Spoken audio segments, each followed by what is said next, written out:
وعلیکم السلام ورحمۃ اللہ وبرکاتہ۔ آپ کا سوال یہ ہے کہ کیا عورتوں کا بھی بیعت کرنا درست ہے؟ کیا قرآن و حدیث میں اس کا ذکر موجود ہے؟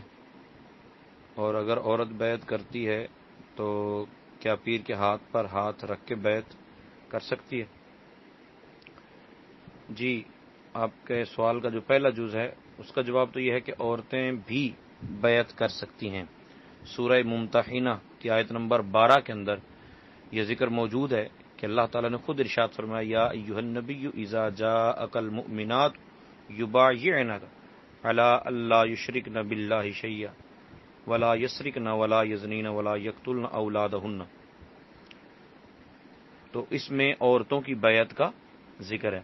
اب عورتوں کا بیعت کرنا تو بالکل ثابت ہے۔ اب یہ ہے کہ عورتیں اگر کسی پیر کی بیعت کرتی ہیں تو اس وقت وہ ہاتھ میں ہاتھ دیں گی یا نہیں۔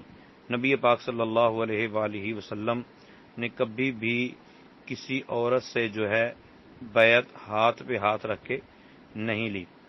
یعنی عورتوں کو پیر کی صرف آواز سن کر بیعت کرنی چاہیے، نہ کہ ہاتھ میں ہاتھ دے کر، کیونکہ ہاتھ میں ہاتھ دے کر بیعت کرنا یہ درست نہیں ہے۔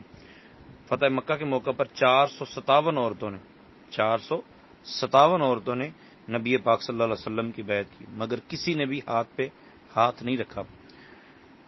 حضرت صدیقہ رضی اللہ تعالی عنہا اس بات کی وضاحت کرتی ہیں، بخاری شریف کی حدیث نمبر 4891 میں ذکر۔